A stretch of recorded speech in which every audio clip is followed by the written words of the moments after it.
On February 21st, 2023, in Jinan, Shandong Province, a building in Wanda Plaza suddenly displayed an electronic banner with the messages "Down with the Communist Party, down with Xi Jinping" in red letters on a white background.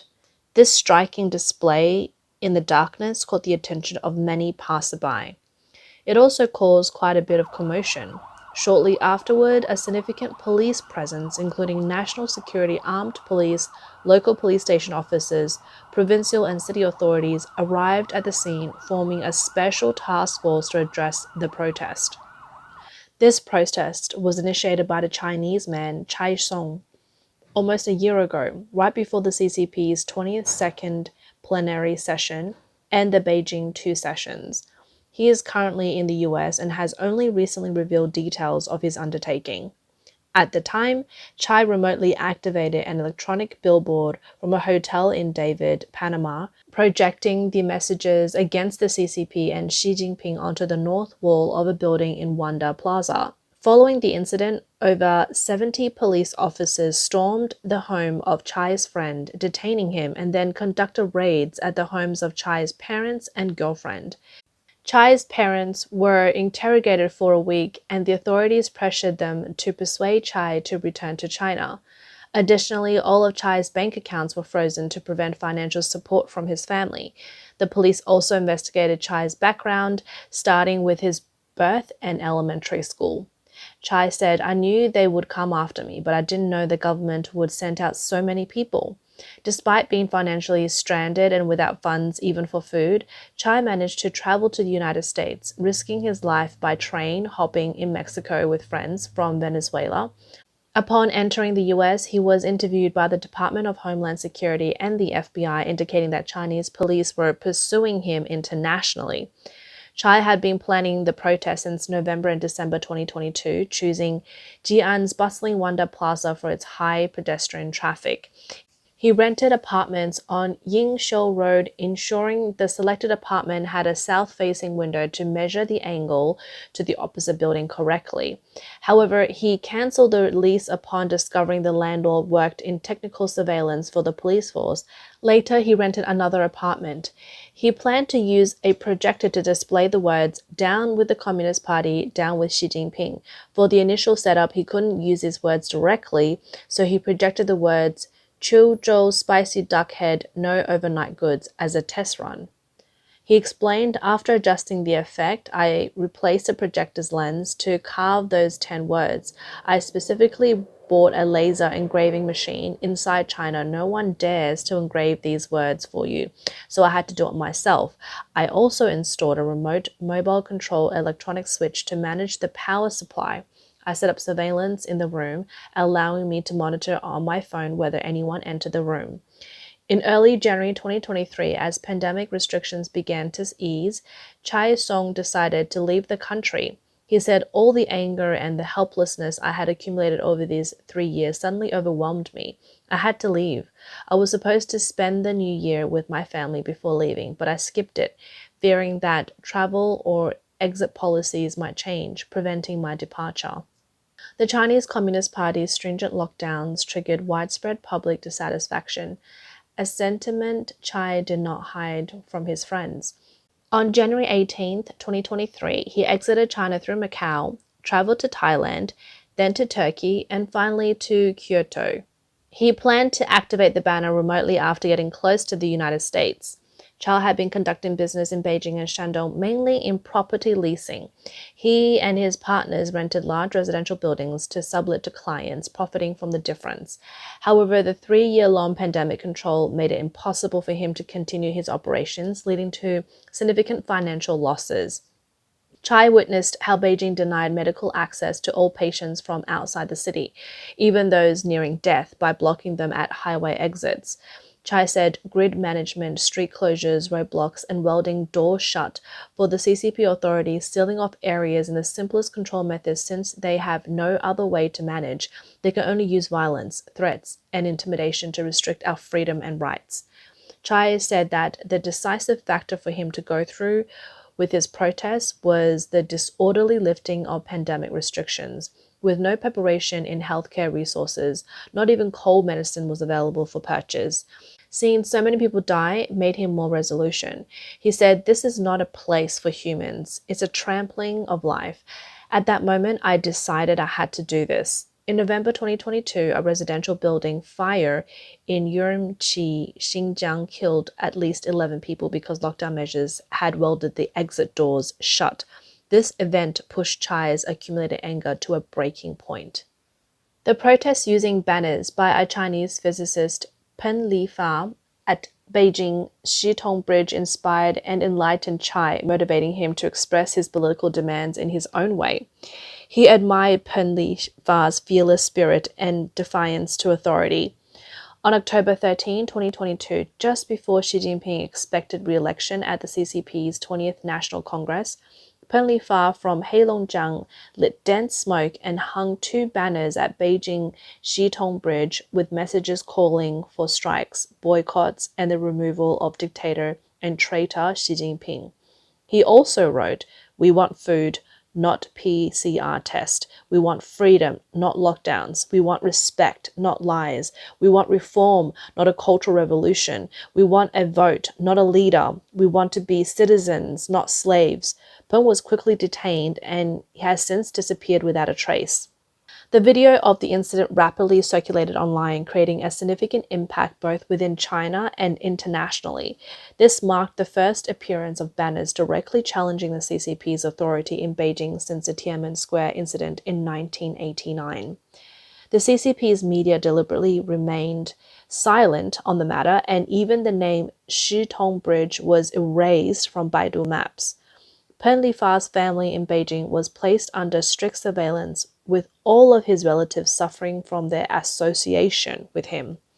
Peng Lifa, hailed as a lone hero, could not immediately realize his call for action against Xi Jinping's leadership during the CCP's 20th Congress. However, a month and a half later, the blank paper protests in Shanghai echoed his sentiments, with calls for Xi Jinping to step down and the Communist Party to step down. This was reported by the international media and sent shockwaves through the world. This mass protest, primarily involving young people and students, forced Xi Jinping to retract his steadfast zero-COVID policy for the first time since coming to power. Wanda, a political scholar and former student leader of the Tiananmen Square protest, in an interview with The Voice of America, highlighted the significance of the Shandong Bridge incident.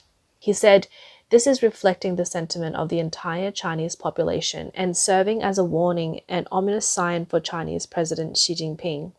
Wang Dan expressed his utmost respect for the courage displayed by the protester during such a dark era, drawing parallels to the iconic Tank Man and emphasizing that this act of bravery will undoubtedly be remembered in history as a moment when, despite widespread silence, someone stood up against oppression, symbolizing the spirit of China.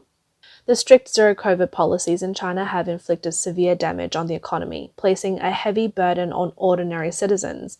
This has led to a surge in dissatisfaction among the populace, with many small and medium-sized enterprises facing existential threats, millions losing their jobs, and escalating resentment towards the government.